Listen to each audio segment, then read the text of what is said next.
DBC নিউজের নিয়মিত আয়োজন সংবাদ সম্প্রসারণে সবাইকে স্বাগত জানাচ্ছি আমি রঞ্জন শুভ্র। দিনের বাছাই করা সংবাদ এবং এর পর্যালোচনা নিয়ে সংবাদ সম্প্রসারণে আজকে অতিথি হিসেবে অনলাইনে যুক্ত আছেন সাবেক সচিব ও হাই কমিশনার মোফাজ্জল করিম। আরও যুক্ত আছেন দৈনিক যুগান্তরের সিনিয়র সহকারী সম্পাদক মাহবুব কামাল। স্বাগত আপনাদের দুজনকেই সংবাদ সম্প্রসারণে। মাহবুব কামাল, আপনাকে দিয়ে শুরু করতে চাই আজকের আলোচনা। আপনারাও নিশ্চয়ই শুনেছেন, আমরা দেখলাম প্রধান উপদেষ্টা 100 দিনের পর এই অন্তর্বর্তী সরকারের নানা বিষয়ে তিনি কথা বললেন, কিন্তু যেটি আসলে রাজনৈতিক দলগুলোর এবং সবারই আগ্রহ নির্বাচনের দিকে, সেই ব্যাপারে তিনি বললেন যে আসলে কয়েকদিনের মধ্যে নির্বাচন কমিশন গঠন করা হবে। এই বক্তব্য আসলে এই বক্তব্যকে আসলে কীভাবে মূল্যায়ন করবেন? এবং তিনি আরও একটি কথা বলেছেন যে প্রয়োজনীয় সংস্কার শেষে নির্বাচনের কথা বলেছেন, সেটিকেও আসলে কীভাবে দেখছেন? দেখেন, একটা দলীয় সরকারেরও 100 দিন কিন্তু অনেক সময়। একটা ইন্টারিম গভর্নমেন্টের জন্য তো এটা বিশাল সময়। 100 দিন কম কথা না, তাও আবার অন্তর্বর্তীকালীন সরকার, কোনো 5 বছরের জন্য নির্বাচিত হবে। তো আমার কাছে চিফ অ্যাডভাইজারের বক্তৃতা আমি শুনলাম, আমার কাছে মনে হলো যে এই সরকারটা বোধহয় গতকালই টেক ওভার। আমার কাছে এটাই মনে হলো। কারণটা হচ্ছে, জাতি আজকে যেসব বিষয় নিয়ে বিপদাপন্ন, যেসব বিষয় নিয়ে উদ্বিগ্ন, সেসব বিষয়ের কোনোটাই, এসব বিষয় সম্পর্কে চিফ অ্যাডভাইজারের বক্তৃতা কোনোটাই স্যাটিসফ্যাক্টরি না। জাতি এখন কি কি বিষয়ে বিপদাপন্ন?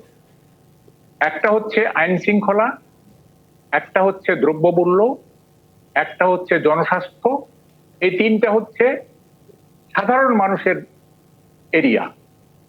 এবং এই তিনটা সেক্টরই চরম অব্যবস্থার মধ্যে রয়েছে এবং মানুষ ভুগছে। আর একটা বিষয় আছে যেটা সাধারণ মানুষ এবং রাজনৈতিক দলগুলোর জন্য একটা বার্নিং কোয়েশ্চেন, সেটা হচ্ছে নির্বাচন। দেখেন, নির্বাচনের ব্যাপারে উনি যা বললেন, এটা রবীন্দ্রনাথকে আমাকে ধার করতে হচ্ছে। অনেক কথা যাও যে বলে কোনো কথা না বলি, তোমার ভাষা বোঝার আশা দিয়েছি জলান।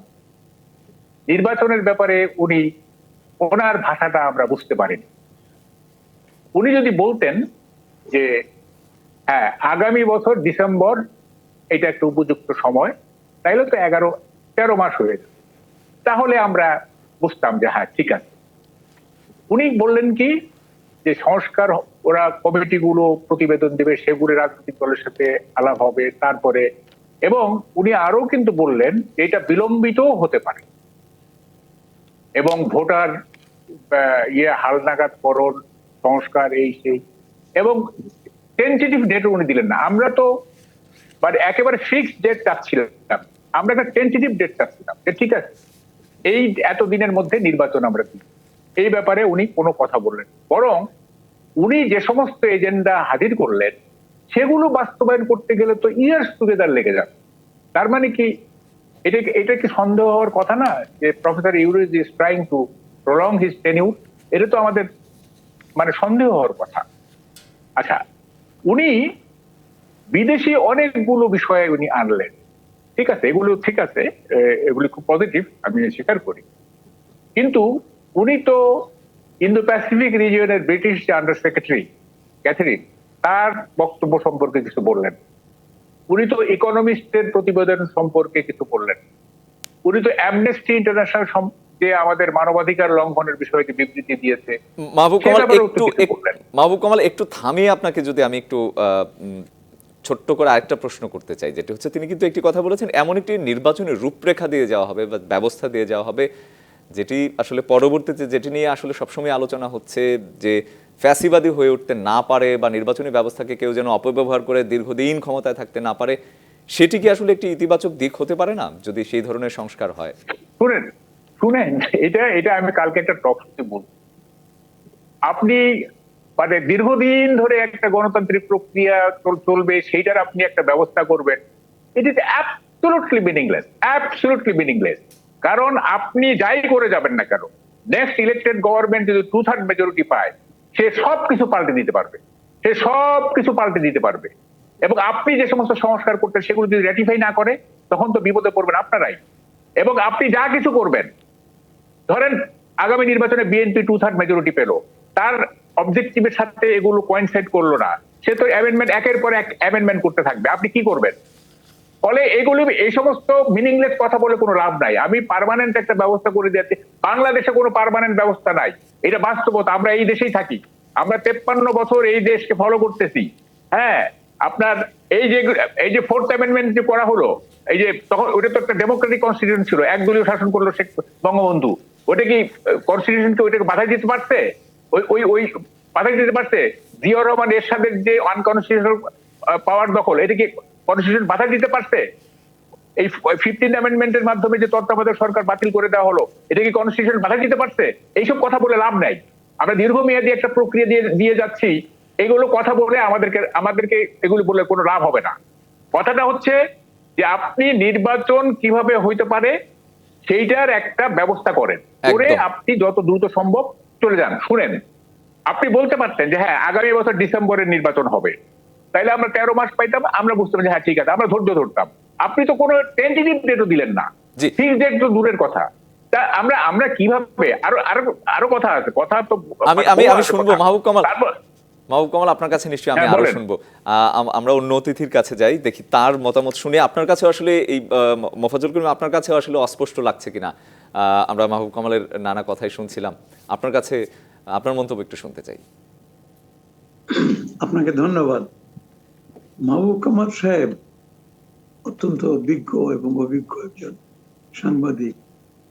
তার কাছ থেকে আজকে যে বক্তব্য আমরা শুনলাম, তাতে এটা পরিষ্কার হয়ে গেল যে উনি যথেষ্ট উদ্বিগ্ন এই বর্তমান অন্তর্বর্তীকালীন সরকারের ক্রিয়াকলাপ নিয়ে। অর্থাৎ তার কাছে মনে হচ্ছে যেন অন্তর্বর্তীকালীন সরকারের অবস্থানটা প্রলম্বিত হচ্ছে, এবং সেরকমই একটা আভাস তিনি মাননীয় প্রধান উপদেষ্টার বক্তব্যের মধ্যে শুনতে পেয়েছেন।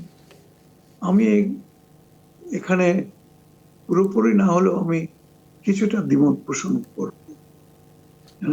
পুরোপুরি না এই জন্যে যে হ্যাঁ, হয়তো একটু আভাস দেওয়া উচিত ছিল কবে নাগাদ হবে, যে এ ধরনের কথাবার্তা যথাশীঘ্র সম্ভব বা আগামী বছর খানেক ইত্যাদি ইত্যাদি করে একটা কিছু আভাস দিতে পারতেন। কিন্তু ওই দিকে মাননীয় প্রধান উপদেষ্টা যাননি, সেই জন্যে মাহবুব ভাই একটু কুপিত হয়েছেন। আমার দৃষ্টিকোণ থেকে আমি বলতে চাই যে এমন কিছু নিশ্চয়ই প্রধান উপদেষ্টা বা যিনি এখন সরকারের দায়িত্বে আছেন তিনি বলবেন না, যেটা দুদিন পরে আবার তিনি কথা পাল্টাতে হবে।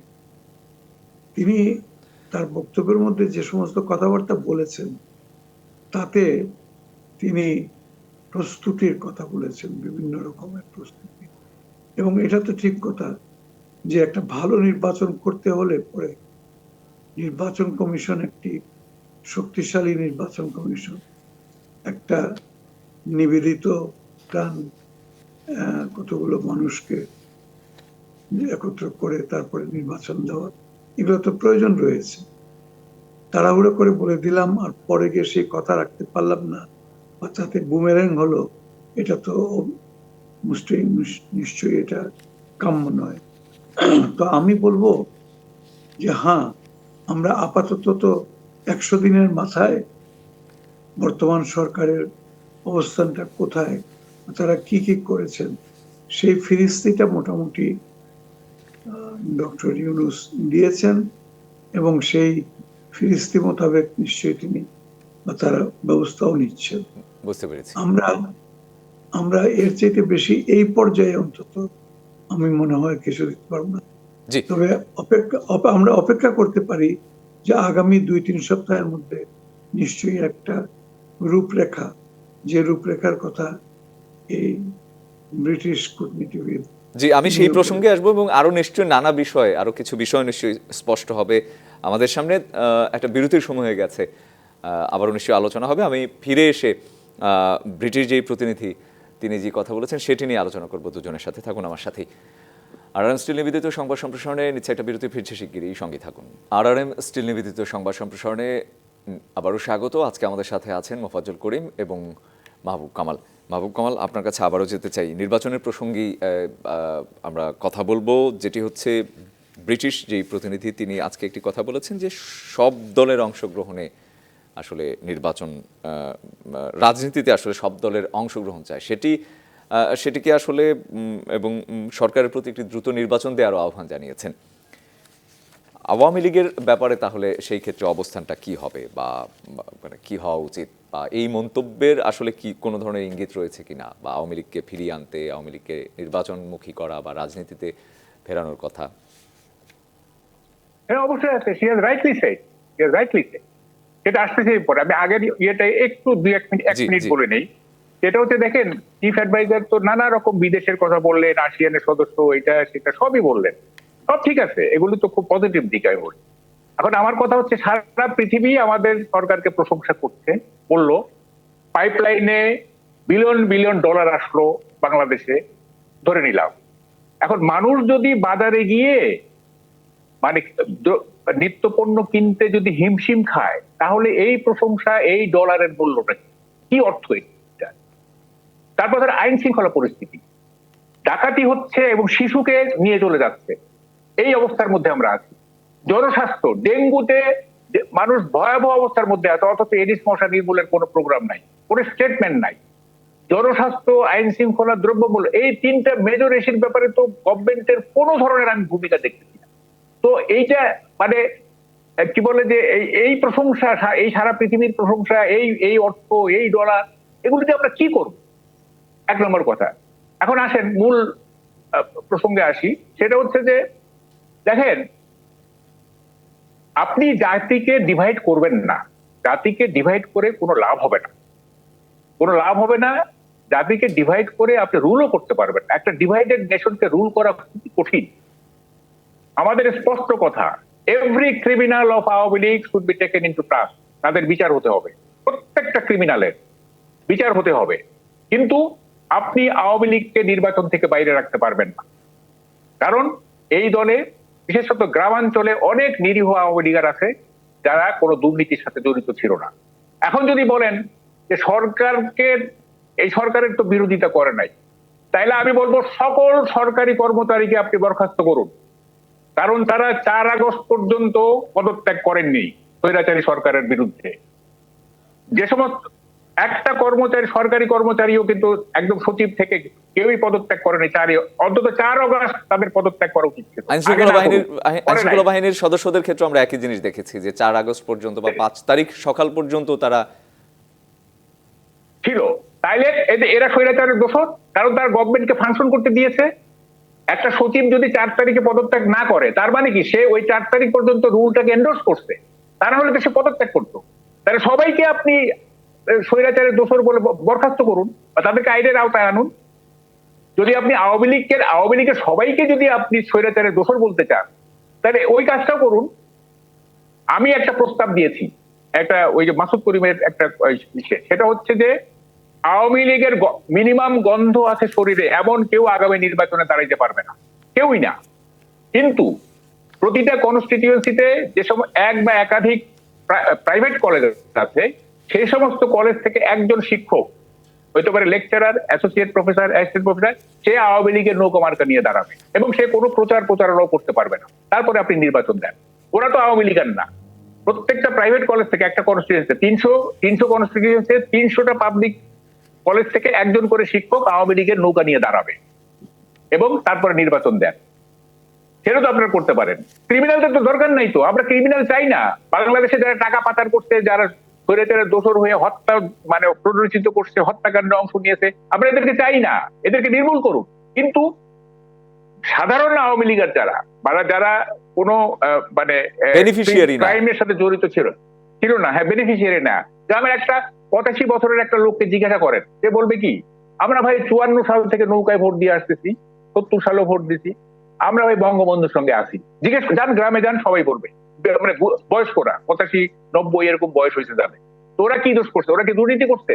ওরা কি মানে হত্যা করছে, ওরা কি মানে কোনো ধরনের ক্রাইমের সাথে জড়িত ছিল, তা আপনি তাদেরকে কেন মানে নৌকা মার্কায় ভোট দিতে আপনি তাদেরকে কেন বঞ্চিত করবেন? ফলে এই যে ব্রিটিশ আন্ডার সেক্রেটারি মানে প্রতিমন্ত্রী, উনি ইন্দো প্যাসিফিক রিজিয়নে মানে আমাদের রিজিয়নের উনি তো বললেন যে একটা পার্টিসিপেটরি ইলেকশন করতে হবে। স্পষ্ট পার্টিসিপেটরি ইলেকশন মানে কি? আওয়ামী লীগ তো একটা বড় স্টেক হোল্ডার, তাদের তো একটা নির্দিষ্ট ভোট ব্যাংক আছে। আরে ভাই, অন্য কিছু বাদ দেন, হিন্দুরা তো তাদের ভোট দেয়, তাদের ভোটাধিকার আপনি কেন মানে নৌকা মার্কে ভোট দিতে আপনি বঞ্চিত করবেন? ফলে এই যে আওয়ামী লীগকে বাইরে রেখে নির্বাচন করার যদি কোনো পরিকল্পনা থাকে, এটা পরিত্যাগ করতে হবে। এটা জাতিকে বিভক্ত করবে, এবং একটা বিভক্ত জাতি কখনো থাকলে কখনোই সোসাইটিতে আপনি স্থিরতা আসবে না। Society will be always unrest, এবং এই আনরেস্ট সোসাইটিকে আপনিও রুল করতে পারবেন না। আপনি যদি মনে করেন আমি 2-3 বছর থাকবো, 4 বছর থাকবো, আপনি পারবেন না। সবসময় আনরেস্ট থাকবে। একদম মাহবুব কামাল, এবং এই আনরেস্ট সোসাইটি থেকে আমাদেরকে মুক্তি দিন, আমাদেরকে একটা সুস্থির একটা ভারসাম্যপূর্ণ সমাজ উপহার দিন। আমরা আনরেস্ট দেখতে চাই না। একদম পরিষ্কার করে বুঝতে পেরেছি আপনার কথা। শিশু একটা শিশুকে আপনি ছিনিয়ে নিয়ে যাবেন একটা বাসা থেকে। একদম একদম স্পষ্ট বুঝতে পেরেছি আপনার কথা। আমরা একটু মোফাজ্জল করিমের কাছে যেতে চাই। আমরা শুনছিলাম মাহবুব কামালের কাছ থেকে, আপনিও কি তাই বলবেন কিনা, মানে যুক্তরাজ্যের এটিও কি আসলে ইঙ্গিত মনে করেন কিনা যে সব দলের অংশগ্রহণ মানে আসলে আওয়ামী লীগকেও নির্বাচনে আনা বা রাজনীতির? এই যে নির্বাচনে আনার কথাটা, এটা আসছে কেন? নির্বাচন তো সকলের জন্য, সব দলের জন্য, সব নাগরিকের জন্য, সবার জন্য উন্মুক্ত। এখানে কাউকে দাওয়াত দিয়ে আনতে হবে বা কাউকে তোষামত করে আনতে হবে, কাউকে বাইরে রাখতে হবে, এই সমস্ত প্রশ্নই আসে না। এবং এটা বোধহয় আমার মনে হয় বর্তমান অন্তর্বর্তীকালীন সরকারের কেউ বলেন নাই যে না, আওয়ামী লীগকে নির্বাচন করতে দেওয়া হবে না, এরকম কিছু বলেছেন বলে তো আমি শুনিনি। হ্যাঁ, যদি মানে কি অসংখ্য নেতাকর্মী আছে যারা সুনির্দিষ্ট অপরাধী, তারা যদি আইনের চোখে যদি তারা ডিসকোয়ালিফাইড হয়, নির্বাচনে অংশগ্রহণ করবে না। কিন্তু কোন দলকে তো এখন পর্যন্ত সরকার বলে নাই যে এই দলকে নিষিদ্ধ করা হলো বা তারা নির্বাচনে অংশগ্রহণ করতে পারবে না। একটা নির্বাচনকে প্রথম দায়িত্ব হচ্ছে যে কোনো সরকার, অন্তর্বর্তীকালীন ডক্টর ইউনূসের সরকারই হোক বা অন্য যে কোনো সরকার, তার প্রথম দায়িত্ব হচ্ছে নির্বাচন করতে হলে এটাকে একটা ফ্রি অ্যান্ড ফেয়ার, একটা অংশগ্রহণমূলক, একটা নিরপেক্ষ এবং অত্যন্ত আইন কানুন ভিত্তিক একটা নির্বাচন হওয়া চাই, কোন রকমের পক্ষপাত শূন্য নির্বাচন। এবং সেটার জন্য যে সমস্ত রাজনৈতিক দল আছে তারা নির্বাচন করতে চাইলে করবে। আমি তো মনে করি কাউকে বাধা দেওয়ার কোনো প্রশ্নই আসে না। তবে ইন্ডিভিজুয়ালি যে বা যারা, সেটা একজনই হোক আর 1 কোটি সমর্থকই হোক, যদি কোনো অন্যায় করে থাকে তার বিরুদ্ধে বা তাদের বিরুদ্ধে যদি সুনির্দিষ্ট অভিযোগ থেকে থাকে এবং সেই অভিযোগের কারণে যদি বা তার বিরুদ্ধে যদি কোনো মামলা থাকে, সেই মামলার কারণে যদি তিনি ডিসকোয়ালিফাইড হন, তাহলে সেটা অন্য কথা। কিন্তু আমি তো মনে করি না সরকার কাউকে না করবে, না করাটা ঠিক হবে না, তাহলে তো এটা অংশগ্রহণমূলক হবে না।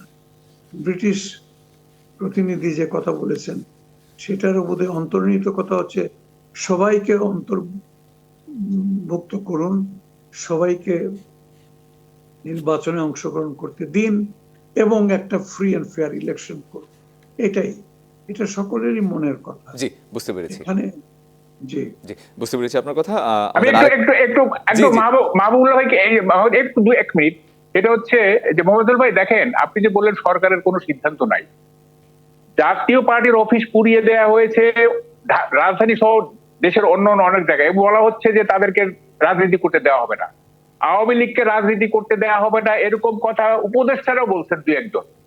ফলে আওয়ামী লীগকে রাজনীতি করতে দেওয়া হবে না, তার মানেটা কি? তার মানে তো ইলেকশনও করতে, রাজনীতি করতে দিতে পারলে ইলেকশন করবে কিভাবে?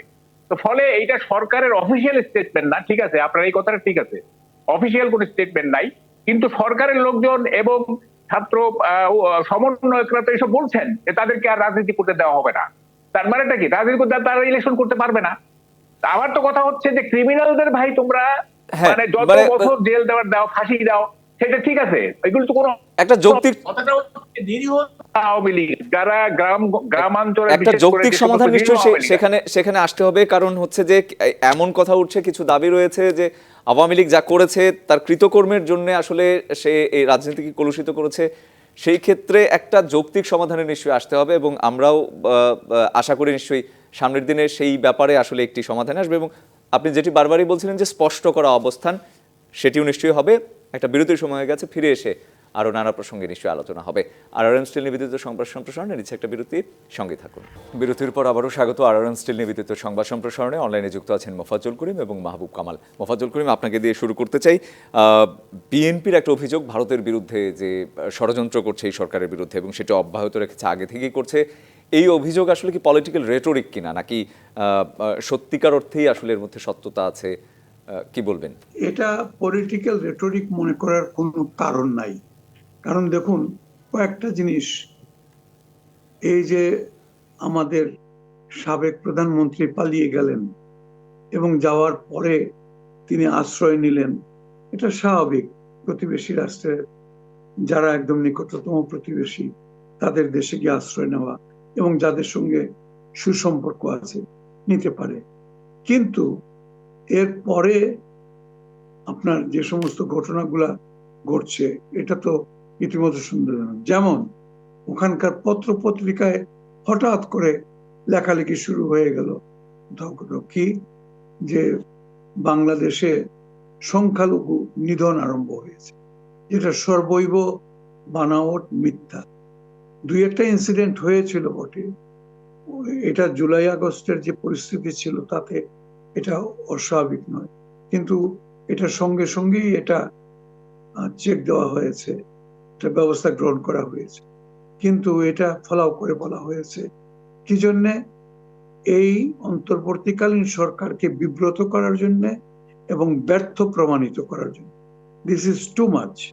যাদের সঙ্গে আমাদের সম্পর্ক বেশ, বলবো বেশ ভালো সম্পর্ক। এবং হাই কমিশনার কিন্তু একটি কথা আজকে বলেছেন, যে ভারতের সাথে বাংলাদেশের সম্পর্ক সেটি একটি বিষয়ের উপরে নির্ভর করে না, নানা বিষয়েই আসলে দুই দেশ সম্পর্কিত, এবং দুই দেশের সম্পর্ক রয়েছে, বিনিময় হয়।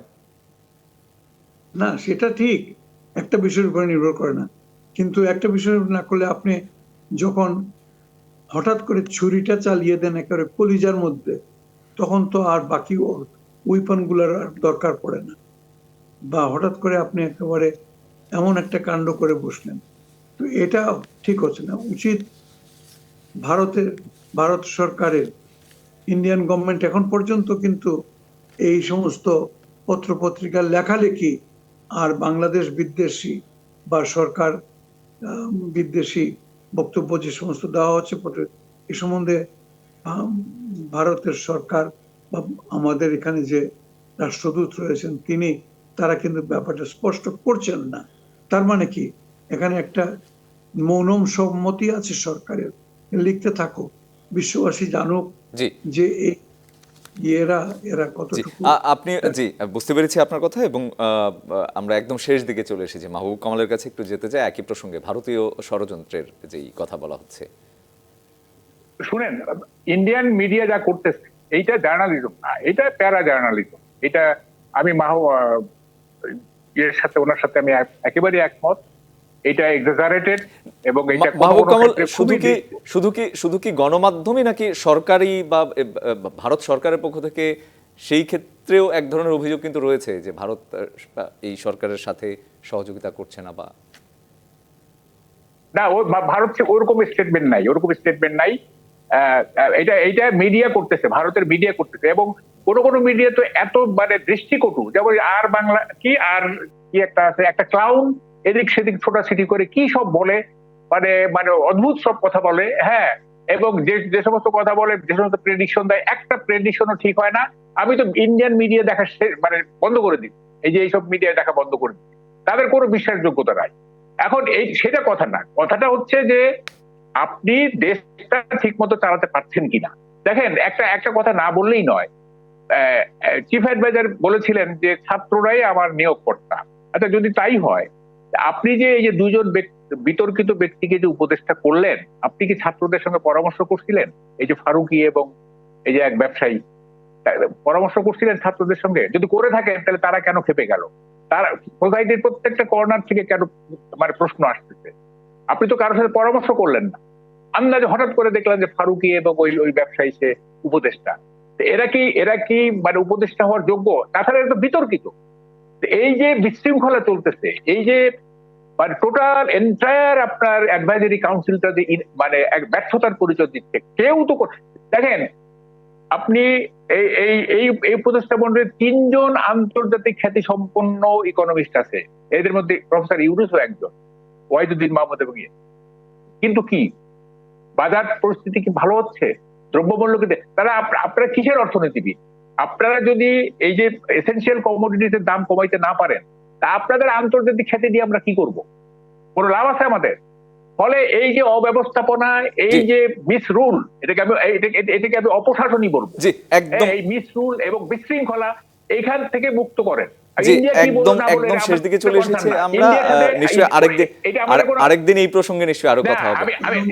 একদম শেষ দিকে দুজনকে অসংখ্য ধন্যবাদ। আমি অত্যন্ত দুঃখিত, দুজনকে অসংখ্য ধন্যবাদ। আর নিবেদিত সংবাদ সম্প্রসারণে আজ এ পর্যন্ত। ডিবিসির সঙ্গেই থাকুন।